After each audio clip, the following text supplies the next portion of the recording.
আসসালামু আলাইকুম, let's cooking এ স্বাগতম। চলে আসো আমরা এক বাটি রসে ভরা মিষ্টি নিয়ে। কি সুন্দর রস চুষে নিয়েছে দেখেছো?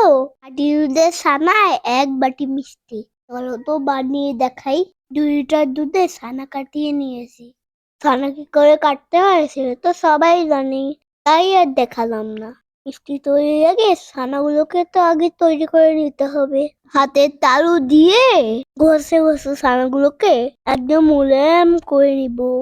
কিছুক্ষণ মথে নেওয়ার পর দিয়ে দিলাম একটুখানি বেকিং পাউডার, 2 চামচ ময়দা আর 2 চামচ চিনি দিয়ে আবারও সুন্দর করে মুথে নিব, যাতে সবগুলো উপকরণ মিশে যায়।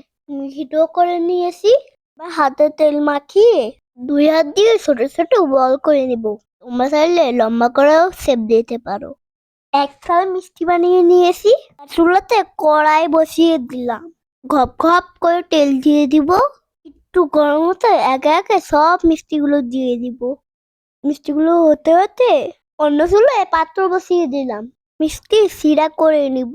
1 কাপ পরিমাণ চিনি দিয়েছি আর 2টি এলাচ দিলাম, সুন্দর ঘ্রাণ আসবে। নেড়ে গুলিয়ে নিব। অন্যদিকে মিষ্টিগুলো হয়ে এসেছে। নেড়ে কালজামের মতো ভেজে নিব।